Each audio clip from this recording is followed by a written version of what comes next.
I think most people know that there's been an ongoing, at least an 8-year sort of military threat and aggression by the Russian government against Ukraine and its surrounding areas. So from Ukrainians' point of view, this war started at least in 2014.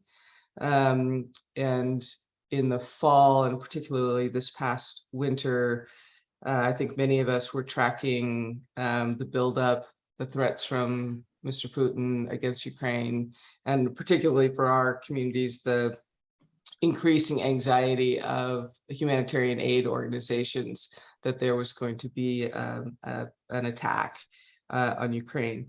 On February 21st, Mr. Putin announces publicly that he will recognize the eastern regions of Ukraine, of Donetsk and Luhansk.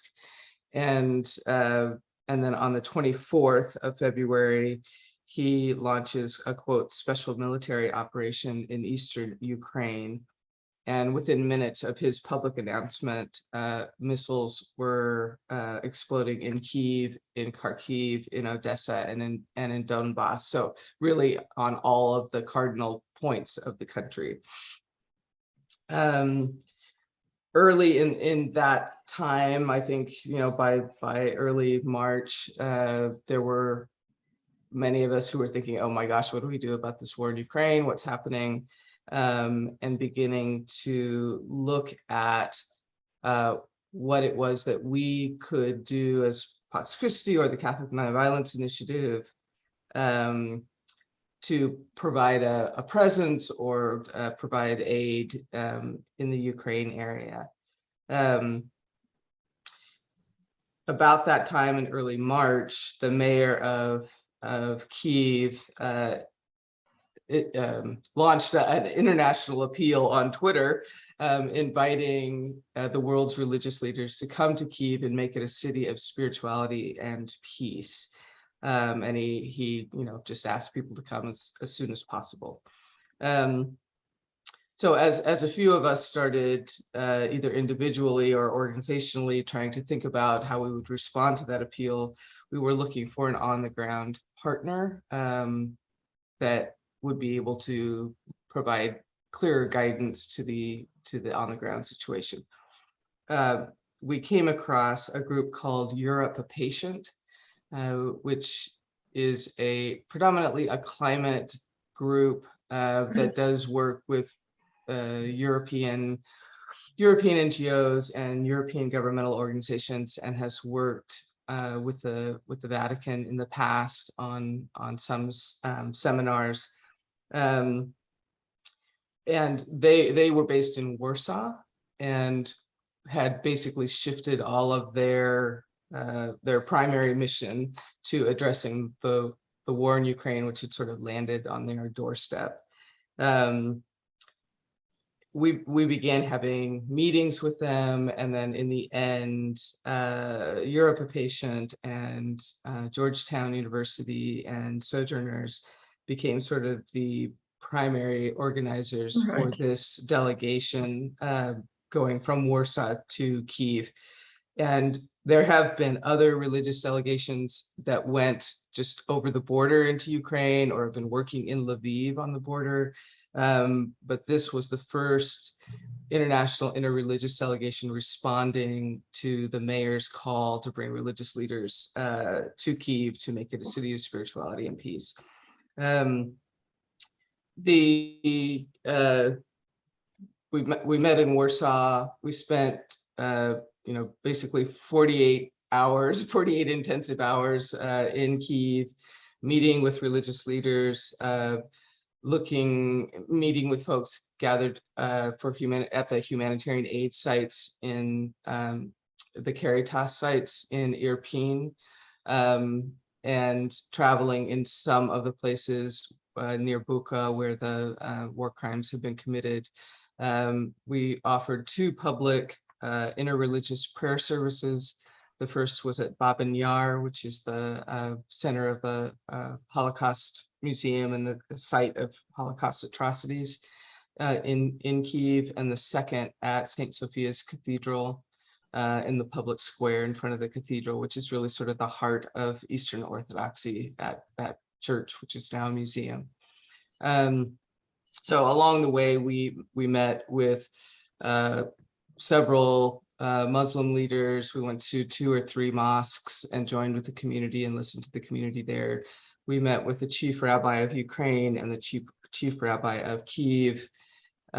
We met with the mayor's office. We met with the president's office, and we met with the papal nuncio, as well as Archbishop Shevchuk, who's the head of the Ukrainian Greek Catholic Church. I believe that's correct.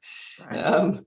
And we had an opportunity one afternoon to meet with a panel of peacemakers and peace builders who really gave us an idea of some of their work, particularly looking at the mediation network, network of mediators in Ukraine that has really turned their work on a dime from family mediation issues to much larger fallout from war issues. So doing a lot of work on trauma, doing a lot of work on women who've lost their husbands in the military or in the war.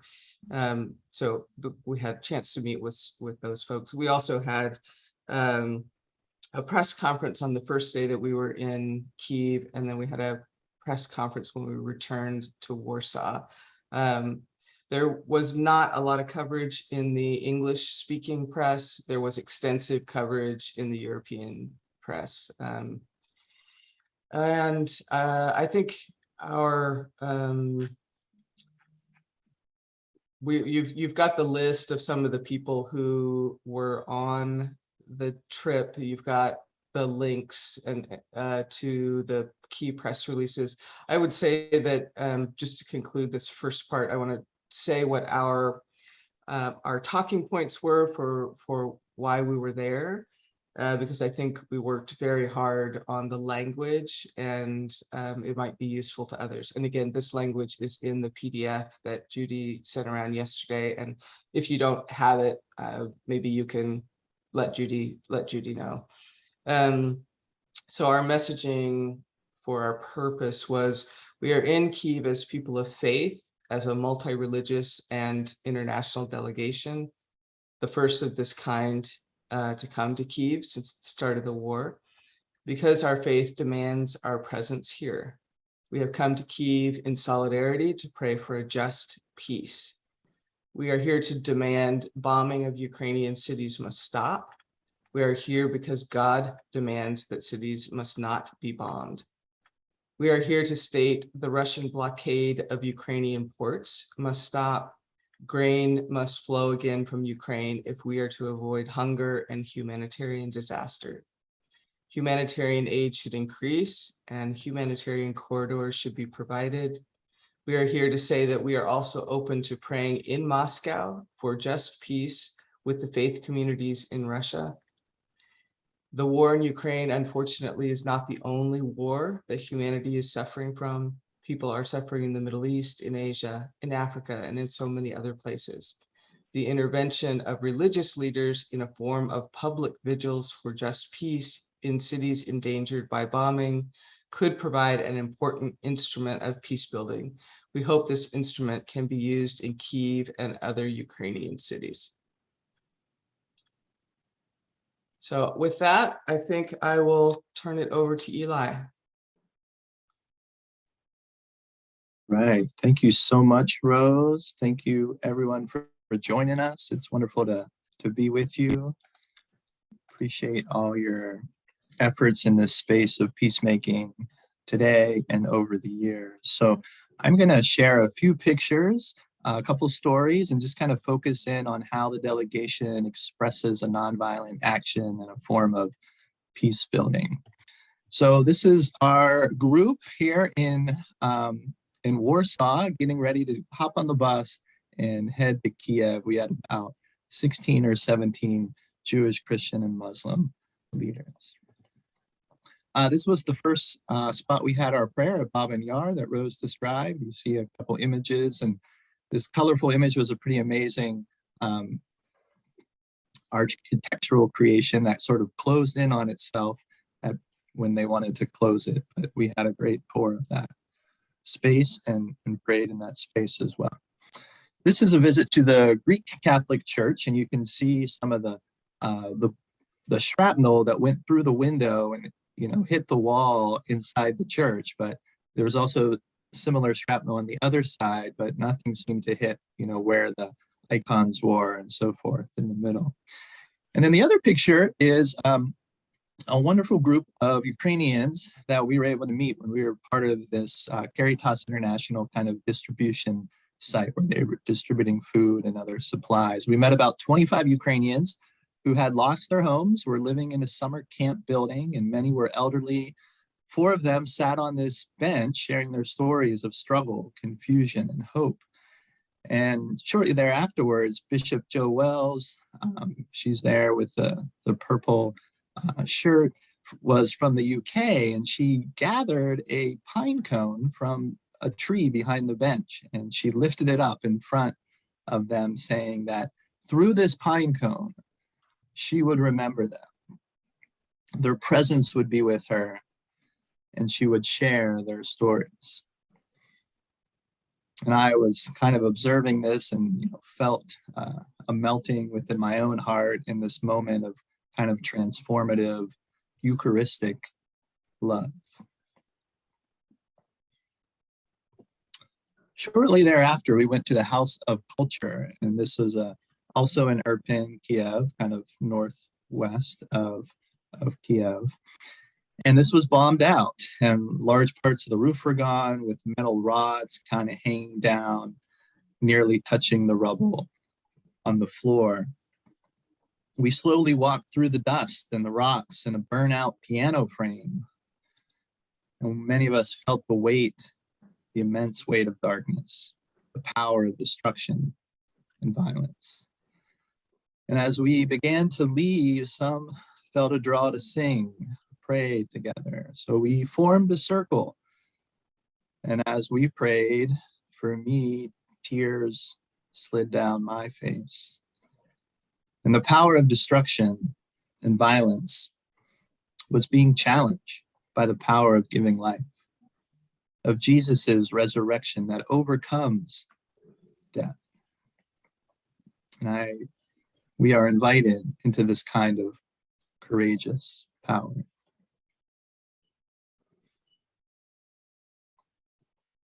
This was the circle that we formed in prayer.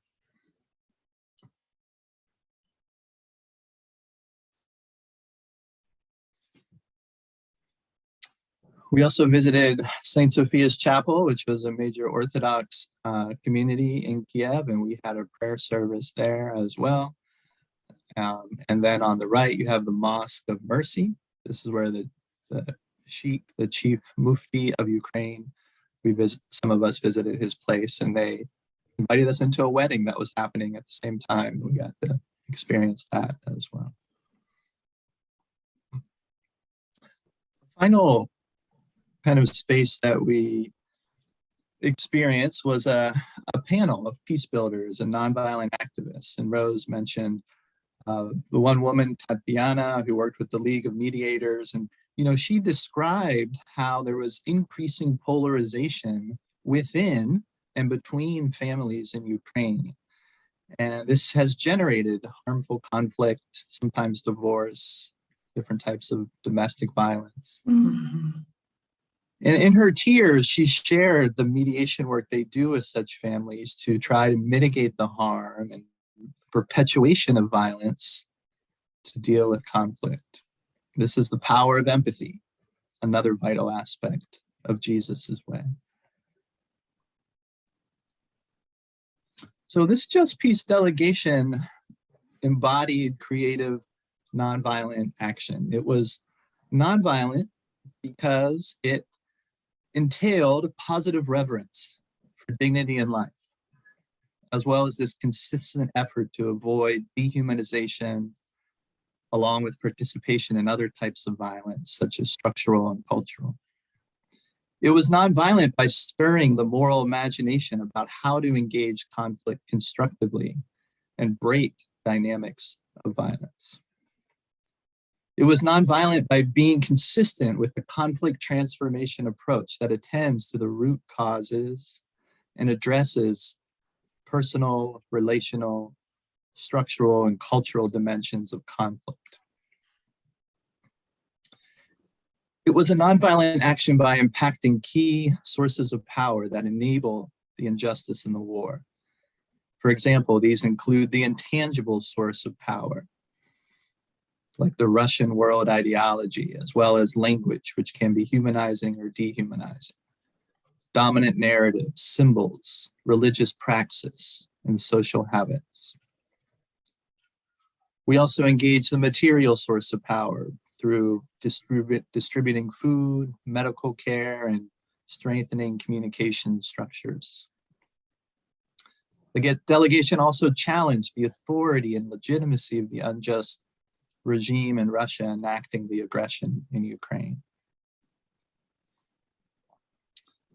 Overall, our delegation in many ways drew inspiration from past faith leaders' more courageous initiatives, such as St. Francis of Assisi, for example, when he traveled to Egypt in 1219 and crossed enemy lines in an attempt to end a portion of the Crusades. He took a spiritual approach to what others saw as a military problem and ignored their warnings that his effort to meet the Muslim Sultan was dangerous and foolish. While the war did not end immediately, Francis and Sultan appear to have been changed by their encounter. This may well have accelerated an end to the war as the Sultan clearly started to humanize his approach and engaged in more consistent attempts to negotiate peace. So in the end, we hope through this multinational interfaith just peace delegation to encourage a wave of subsequent delegations, increases in humanitarian aid and peace building, consistent humanitarian corridors, a focus on dialogue and diplomacy, and creative responses to strengthen the human community to persist in trying to save lives and end killing. Thank you, and I'll hand it over to Sheila.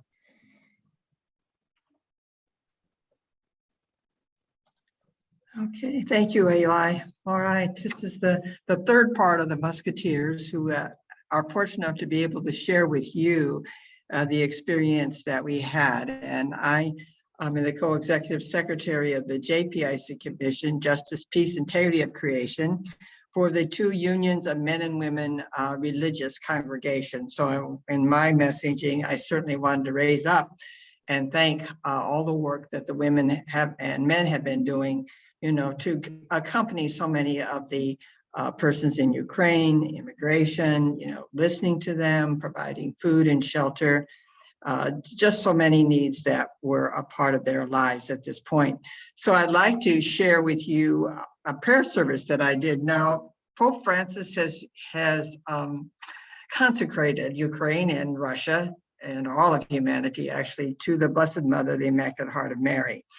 And so on Friday, I gave a prayer service. It was in English and in Spanish.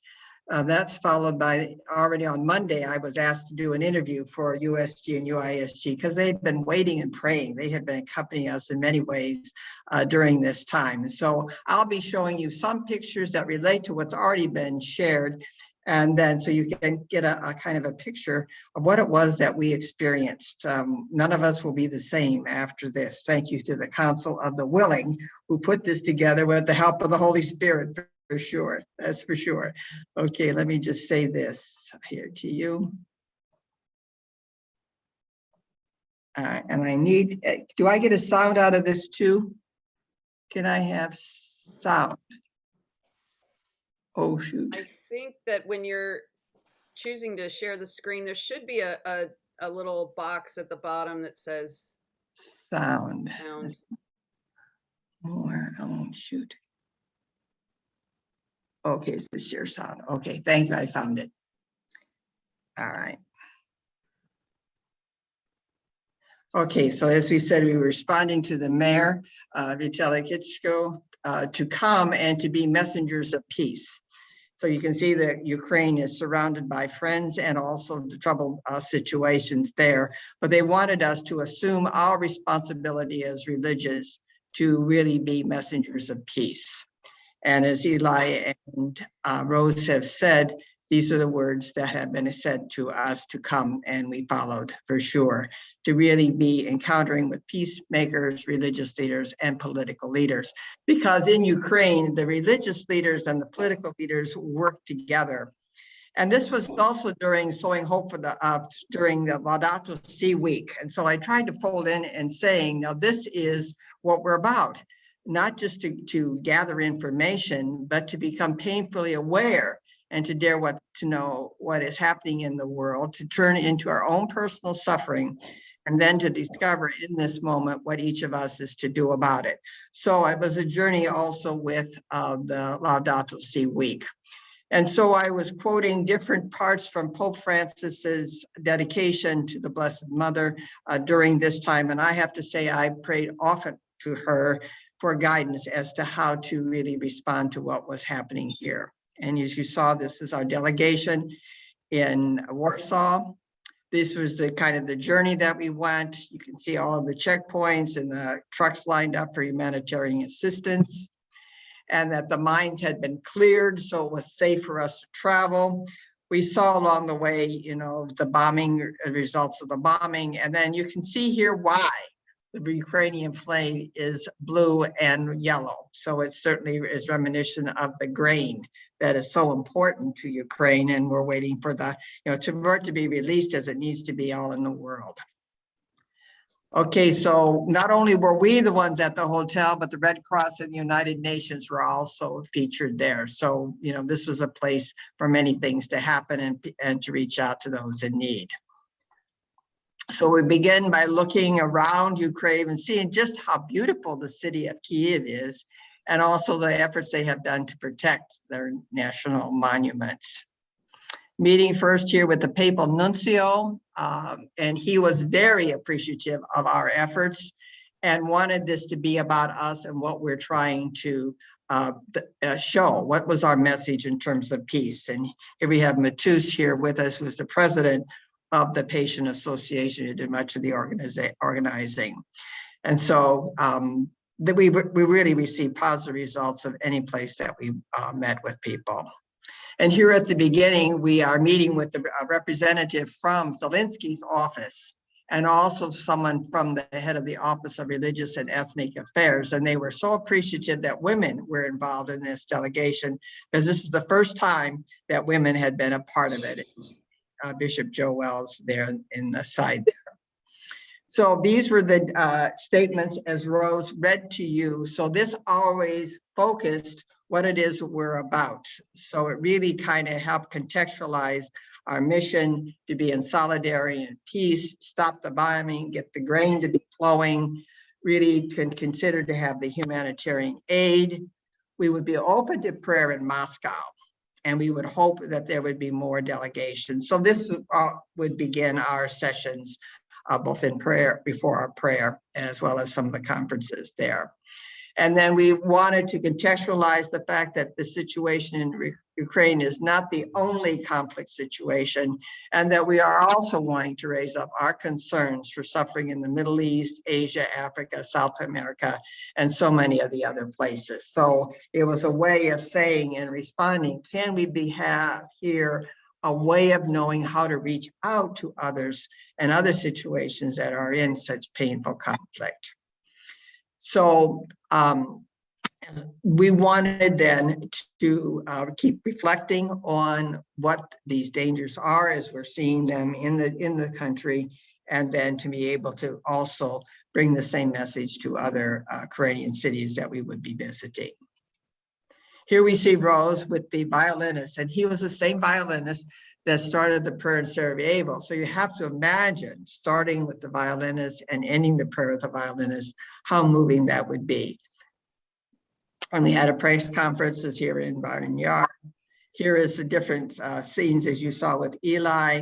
the place of kind of the chapel for prayer.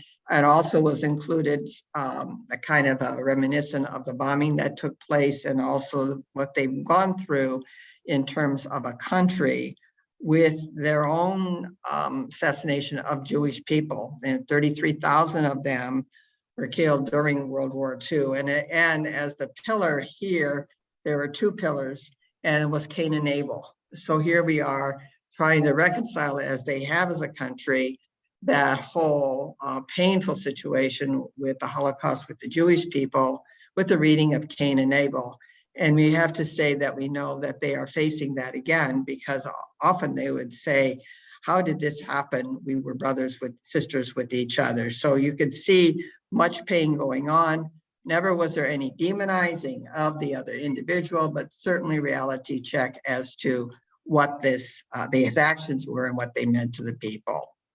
This was something extremely moving for me on the February 24th, is the children's classroom area, and having to leave that area because they knew they were facing such a terrible situation, and the families gathering their children, the teachers trying to be responsive, as well as the leaders. And you can see here that they left in a hurry, and that's still how that looks. And it used to be a very vibrant Muslim area, in terms of a meeting place, and see they are really struggling with many of the young people and the families have left, and then the elderly are there in need. Here is the Greek Orthodox Church and Nativity of Mary. And here we saw in Eli's picture, the picture of us. And then this is where they held out about 20 or 30 people for 2 weeks in their basement below that area. So churches were really major places of refuge. And then here we are in Irpin, the Caritas facility. In the background are some tents also donated by the Ukrainian people. Not Ukrainian, but the UK, United Kingdom. And then here are we having some conversations with them, with the elderly people, and they really engaged, very happy that we were there with them. And then we closed that time then in our prayer. Culture centers. This was what was so difficult, as one of the women said, the 91-year-old who lived through World War II, and then said that this was really brutal, because you can see the cultural center, is destroyed here. The schools were attacked, also healthcare facilities, places of helping of one another. So it was really trying to deal with the identity of the Ukrainian people and saying that they are Russian. So day 3, a second delegation, again, Blessed Mother. We meet at the office of the mayor and one chief rabbi, and really talking about what it is that they're dealing with and their own appreciation of our group. We bless the delegation.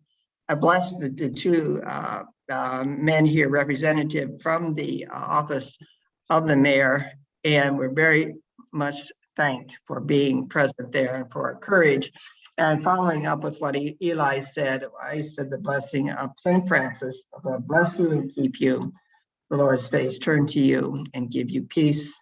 The Lord bless you. So we were certainly engaged in prayer. And then one of the rabbi and a Muslim exchanging gifts here. Meeting them with the Archbishop, thanking us truly for coming and being present with his people. He has been visited in Rome before, so I knew him from other times. And then our picture that are in front of the Church of the Resurrection. And you can see, as they said, many people continue to come to churches for their needs, and they really continue to be overwhelmed in many ways, responding to those. This is the St. Sophia's Cathedral complex. You get an idea of how big this actually really is. And we prayed there, and again, to stop the bombing and military aggression. We prayed in a particular way, the Magnificat, because for the Orthodox people, the Theotokos, Mary as the God bearer, is really significant to them, as well as it is to the Western Church. Here is an idea of the wedding celebration that they were invited into. It's so graciously part of that.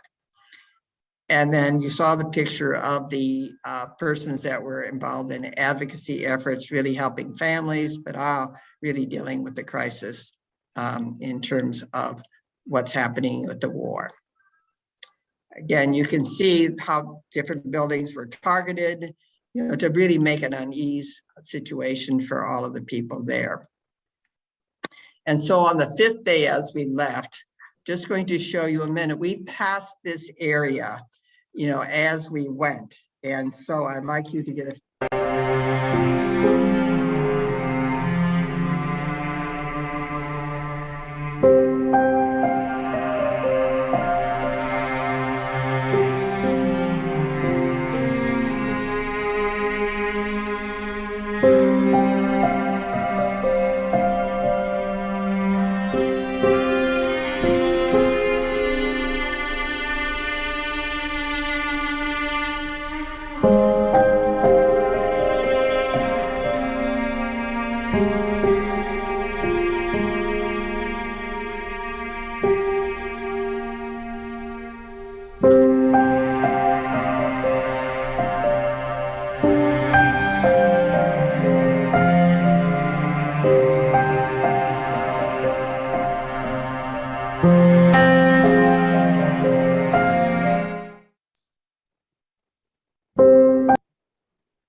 just want to stop there. One of the persons on the team had left their knapsack there, so we had to go back through that area. So we really were on the bus passing by that kind of destruction, and have to say that really permeated many of our hearts to be there with that. And then this was the last press conference that we had in Warsaw. Those that were still there were part of that. And so here's from our dear Iman, that from his own religious leader, and I could just close you with these words. He said, and the person said, "I cannot express to you the depth of my gratitude for ending our journey into the Ukrainian. I am grateful that you are not only representing our Islam in a peace mission, but also that you're doing it in a way that supports the necessary international interfaith stance that we must all take in order that a true peace might be brought into this world." So I share that with you. Thank you. Thanks, Sheila. And I just want to do just a quick wrap up. So our 17 delegates returned to Warsaw. When we were in Warsaw, we had a phone call from a Ukrainian official asking for help with 150 children Ukrainian children from Kharkiv who were housed in a warehouse at the border. They'd been promised visas from an NGO in the UK, and the visas had not come through. But since we had made those connections, the Ukrainian government official reached out to the UK members of our delegation to help negotiate those visas. We don't quite yet know the end result of that story, but it's just a small example of the communications that were established. We also wanted to note that, because all wars are attacks on civilians at this stage of the game, but we were often met by people in Ukraine who just said, "I can't believe that you came. I can't believe that you're actually here in person." And for many, this was the first time they were, especially the civilians, this is the first time they were meeting internationals coming in, because most of the humanitarian aid that's being distributed is being distributed by civilians within Ukraine. They're picking it up at the border and then redistributing it throughout Ukraine. So there hasn't been a lot of sort of penetration into deeper Ukraine by international groups for all kinds of obvious reasons. But it does mean that the civilian population is exhausted. They are really, really exhausted. And then I think the final thing I would say is, we really went on this delegation with the hopes. There were a zillion ways this delegation could have gone sideways. Through, as Sheila said, the coalition of the willing and the Holy Spirit, we were able to be fairly successful. And the end result was we were able to prove that these delegations are possible. It's possible to do them. we were able to ensure good relationships with the religious leaders that we met with, who all expressed a very positive invitation for delegations to return. And as we were traveling the 12 hours from Kiev back to Warsaw on the bus, we received an official invitation from the mayor of Kiev with all of the special stamps and signatures to have more delegations of this nature come to Kiev. And particularly, he said, can the next one come in a month? So that's to extend that invitation to all of you. If you'd like to go to Kiev in a month, that's what we are referring to when we talk about we'd like this delegation to be a model for future delegations that would be organized in a variety of ways. But I think that we have seen that, and we can talk more about the background of this, but it's a very strong encouragement to the people in Ukraine to have these delegations come. Okay, I'm going to stop. Thank you for your attention, and we'll go to questions. Thanks, Rose, Eli, Sheila. I also want to invite anyone, if you would like to speak rather than type, at the bottom of your screen, there should be an option under reactions. There should be a raise hand option. And if you would like to do it that way, feel free to raise your hand and we'll call on you so you can speak your question. I do see the first typed question from Sister Gemma is asking if anyone felt threatened at any time during the delegation. So either Rose or Eli, if you want to take that. I would say no. We did the first, well, for most of the nights, I think that we were in Kyiv.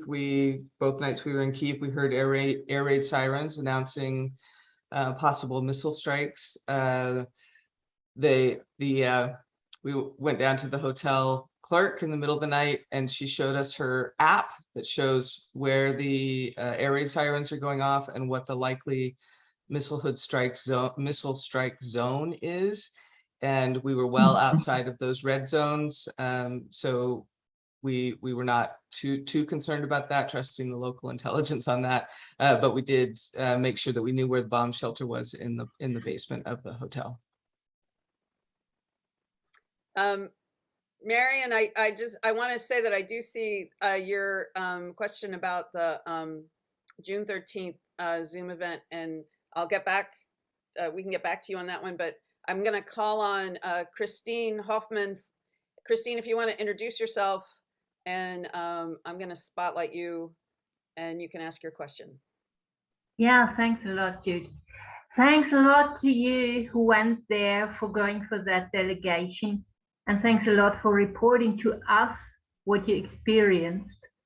And could you please tell a little bit more about what people told you, what they are expecting us to do? Because, yeah, what can we do? I understood you said delegations are possible and people feel supported by it.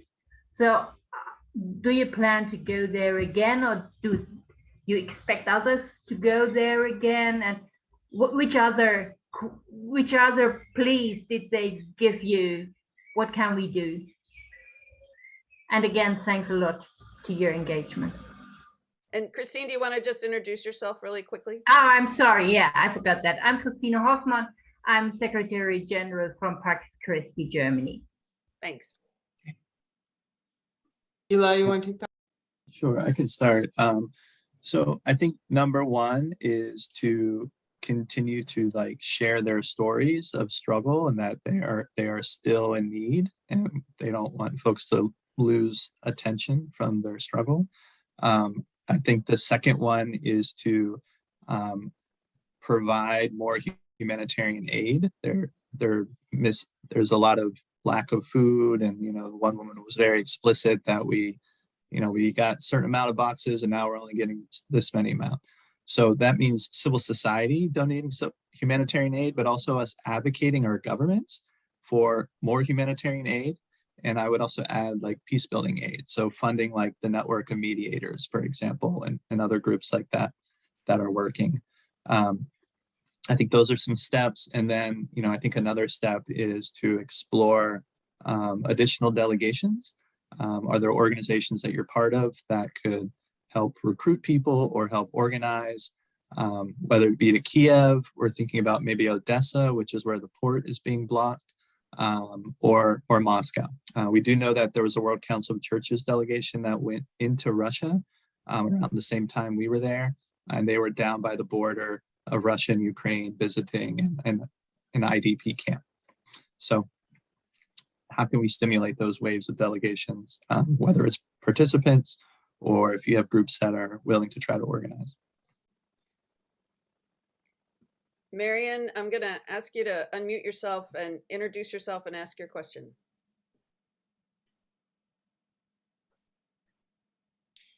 Thank you. I'm Marion Pallister. I'm the chair of Pax Christi Scotland. You had mentioned, Judy, that I talked further down the questions about an event that we're going to have in terms of refugees. But further up the questions, I had said that Pax Christi Scotland wrote to Patriarch Cyril. We sent a letter signed by religious leaders of all faiths, and we did get a response. We were asking him to, and we knew that from what he had already said and what had been reported, that this was probably not a particularly fruitful letter to send, but we did ask that he would support dialogue rather than conflict. And we did get a response back, which you can read in the chat there. But is there any point in us following through on that to the Patriarch? Is there any point in us pursuing that? I mean, if we keep on asking, does that break down barriers or does it annoy people?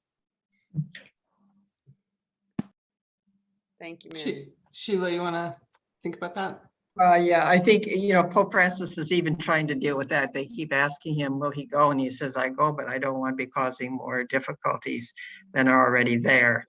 And so I think part of it is mentioning, of course, for the nonviolence, but the peace the part is that what we would always start with is the bombing's got to stop and the military aggression needs to stop. And so only in that place can we find a place for nonviolence and moving forward. So an appreciation, I think, of the difficulties out of which they are trying to deal with, and then saying that you are praying for then a nonviolent resolution to being able to move forward, because when it's over, that has to be a possibility that they are able to find a way, no matter what position they took during this conflict, of working together, and that we would need to keep them in prayer during all of these times. Yeah, and I think I guess my strategic analysis is there's that even if Carol wanted to change or alter his position at all, he cannot. Just structurally, he cannot. So while I think it is part of our Christian mission to continue to reach out to him and to hold him accountable, and to hold out for him personally the possibility of some change, even if it's only change in his heart that he can't act on, then I think that is a worthwhile endeavor. But I think it also needs to come, it needs to come in the context of the experience of the Ukrainian people, that he's continually hearing the experience of the Ukrainian people, and that he's continually hearing the messages that are being effective within Russia, which is that the Russian population Russian mothers do not want their sons serving in this war. And so I think that kind of messaging, and we can say more about that later, but I think that kind of approach is may be at least a good one. I don't know if it would be a productive one, but yeah. Okay, Mary, go ahead and unmute yourself, introduce yourself, ask your question. Thanks, Judy. I'm Mary Yelnick. I work at the United Nations for Pax Christi International. Thank you all for making this trip. I wonder whether, when I saw the photos that you showed, which are so dramatic, I could only think that a lot of those bombings and a lot of that destruction is caused by weapons provided by the United States. The more we send weapons, the more we're going to see this. We are complicit, obviously, in this, leading up to it, our NATO expansion and all of it. We knew Putin was very upset by this, and yet we continue to press. I'm talking about the United States now. What can we do as people of faith to speak to our government here about getting to the negotiating table? This has to happen.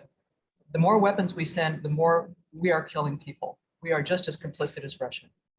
And we know that there are so many people in Russia who want, as we do, for this bombing to stop. I think if we made a very public stance as people of faith, visiting the United States, visiting the Russian embassy, visiting the Ukrainian embassy, we'd be very happy to do this in New York, to say, look, we stand as people of faith together. We need to be talking, not killing each other. I just want to jump in and add, I think Martinez Romero had added sort of a similar question in the chat. So I just want to recognize that. Thanks, Mary.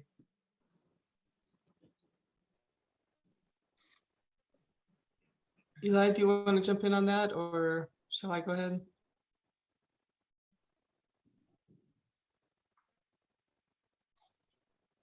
Go ahead, Sheila. So it's Sheila. Okay, but I think, you know, as Pope Francis was trying to sort through this, the time to be doing some of these things is way early on. As you were saying, Mary, we were aware that things were happening before it came to this date. And now it's, where do you go from here? You know, in terms of saying pull back. And, you know, the message that we kept saying is that the bombing had to stop and the military aggression had to stop. So we were asking for that, and we asked for that clearly every step of the way. And now and then we know that they have stopped for that.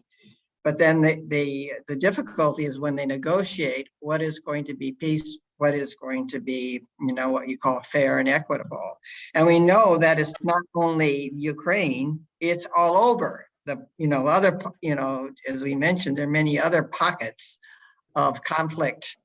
So I guess what I would say is at the beginning, you try to, you know, become more aware of what's happening and try nonviolently to deal with it at this point. And that's why, you know, we're engaging in a lot of prayer to say, what can we do to change the climate that will cause them to have change of heart? And as I think it was Eli that was saying, if they are messaging, we know that they're messaging from Ukraine area to those in Russia, and they're not confronting what's already taking. They're trying to say your boy's next, or your girl, your child is next. So trying to find a way that it matters. You know, what is it that really matters for all of us that this would stop? And I think now that we're dealing with such economic crisis and food crisis, if there's a way that those who are most affected and who also have some way of having conversation could make that work. That would be what I would contribute at this time. Yeah, I think the couple, you know, this obviously is part of the question, especially for people in the U.S. I think, at not being politicians or military leaders, I think I would say that what we are advocating for, one stance that we can advocate for is, you know, holding Russia accountable for its violations of international law. So that's partly the way of strengthening international law. In the U.S. and some of the other places, increasing the non-military peace building aid. So that's something that just, you know, the U.S., we don't even know really what that is, although it's a concrete thing that we could be doing. And that is really needed in Ukraine, because part of the goal of this war is to destroy the civilian population. Yes. And for the civilian population to be strengthened and have any hope of rebuilding itself into the future, that kind of aid is really needed. And then I think the third thing is I appreciate, recognizing that I'm not too strategic on these things, but I appreciate at least the public stance of Biden saying that he's not going to push the Ukrainians to a negotiating table, that they need to decide when and how they are going to negotiate. And I in terms of empowering the Ukrainian leaders to do what they need to do for their context and country, I think that is the right approach. Zelensky has some good ideas, and he's willing to be somewhat reasonable. It's unknown whether the current Russian leadership will be interested in responding to that at all. So I would just add, there's an interesting kind of dynamic going on in Europe right now, where there's some leaders that are really leaning towards diplomacy and negotiations, and others who are more kind of keeping the status quo. So I do think we have an opportunity to kind of feed into that debate, if you will. Certainly from the US, Biden is not quite leaning a lot on diplomacy. And I think there's a number of other reasons for that. But I do think we have an opportunity to try to lift up the importance of negotiations and diplomacy. And I also think it's important for us maybe to think about the characteristics of such diplomacy, right?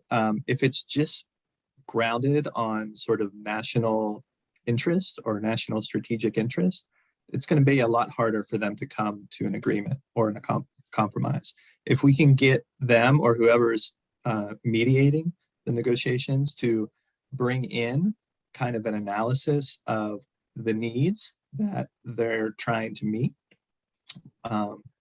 through this conflict, and those needs can be, things like respect or acknowledgement or security or consistency or so forth.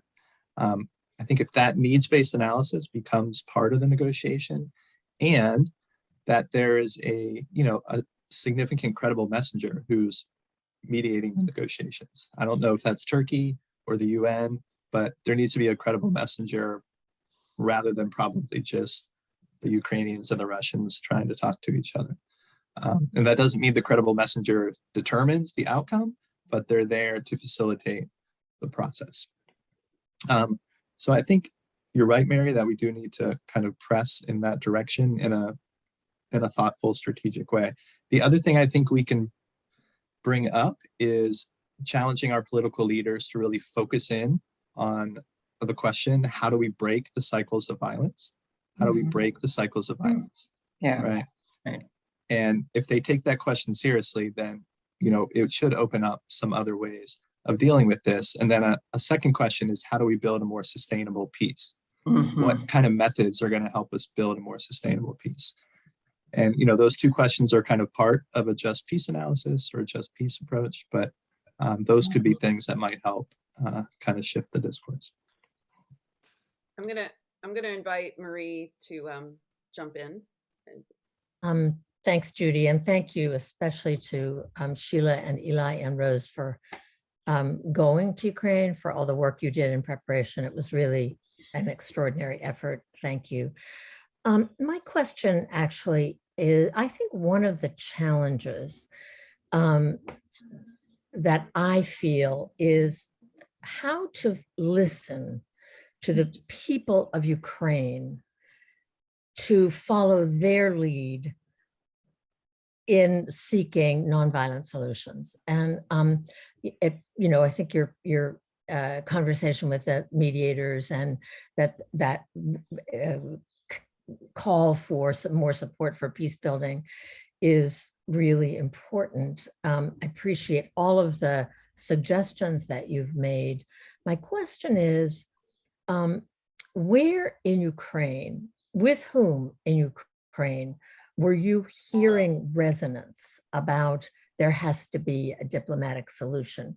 Sending more weapons to Ukraine is prolonging and worsening the killing and the damage.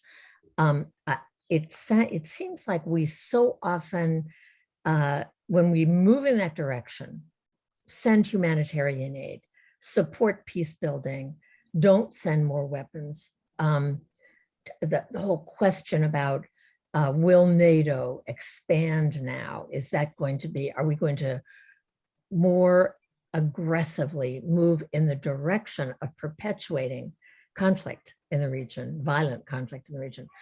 In your meetings in Ukraine, did you encounter any clear voices, organizations, people who are echoing the call for a negotiated solution and an end to an escalation of military action? And I know it's a question both obviously to, are there Ukrainians, are there Russians?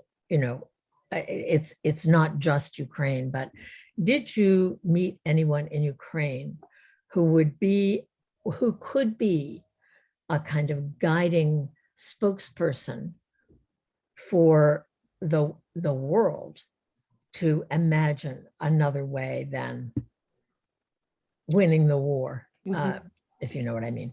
Yeah, I think both Eli and Sheila will have thoughts on that, but let me just say briefly, my short answer is no. It's the wrong time in the war to be looking for those people. You know, this is the same dynamic we talked about this before that I ran into in Bosnia. At the time, the people, everyone I met in Bosnia at the time of the war I was there wanted NATO to bomb the hell out of the Serbs. And that's the same, it's the same sentiment, because the pain just needs to stop, and so there's not anyone that I'm not saying there's not anyone, but in general, the people that we met with, they really weren't interested in talking to us about should the US increase weapons or any of that kind of stuff. They're just at survival mode, and they're not thinking about geopolitics or NATO or any of those kinds of things. They just really want their children to come back from the front, and they want help. And so I think it's not necessarily reasonable right now to find those people, because it just can't be interpreted as anything other than appeasement. What we want the war to end soon, or we want whatever. It just doesn't land right now. So yeah, I think those are sort of the main points. I don't know, Sheila, did you have a thought? Eli? Well, yeah, I would say though, when I would ask the question, where is God in all of this? I would see it in the way they treated one another. They were very loving to one another in where we visited in Caritas. When we would talk to them about the different leaders, they would share their pain, but they didn't share it in a way that they put other people down. They talked about it, but they owned their what was happening on inside them. And then you would see, for example, when they knew there was going to be military aggression, carrying out some to the elderly. See, the one rabbi said 85% of his people are gone. They were young, their families, and so they're caught taking care of the needs of the elderly.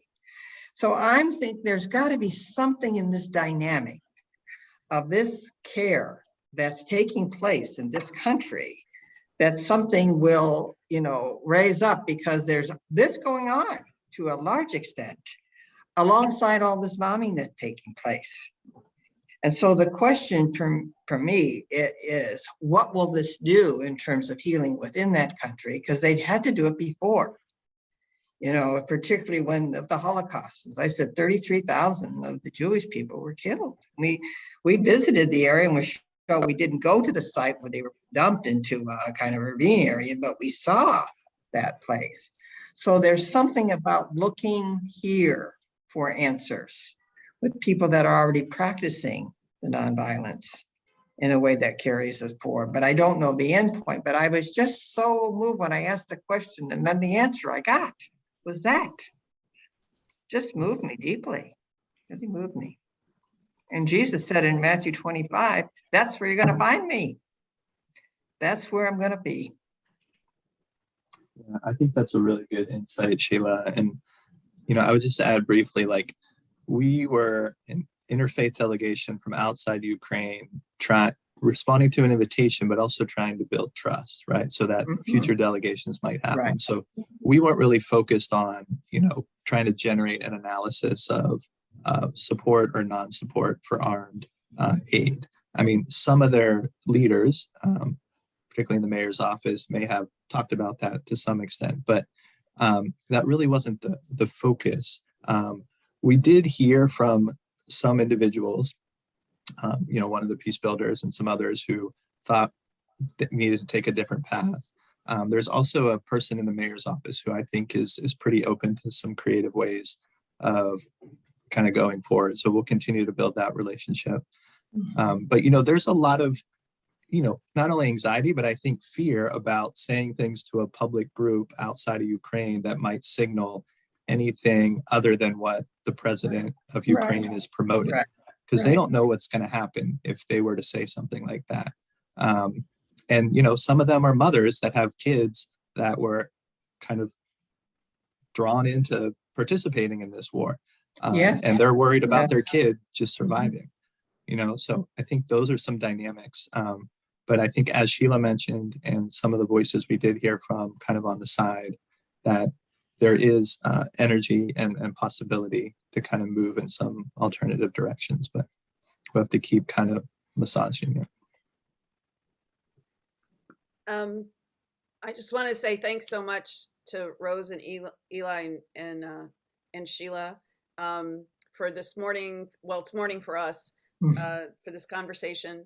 And we had said we were going to just spend an hour, and I suspect we could probably go another half an hour, but I'm going to take the spotlights off. So if you choose gallery, you should be able to see everyone. Thanks for all the comments in the chat. We're going to save these and get back to them. I know that Pax Christi International has a nonviolence advocacy working group that has been spending a lot of its time and energy trying to work through these issues, and they'll keep working on it. And the Catholic Nonviolence Initiative is going to keep working on this. And we will, as I've said, we've recorded this session. I believe, Sheila, if you can share and Eli, the presentations that you made, and if folks would like a copy of those, let me know. And we'll also make sure, if you still want the PDF that Rose shared yesterday, the dossier about the trip, let me know and we'll get that out to you. And we're just going to try and stay in touch and keep working together on these issues. And feel free, you know, if you want to stay on for a minute and say hello, feel free. We'll leave the window open. And if you need to go on and keep going on with your day, thank you for having joined us. And we will stay in touch. Thank you, everybody.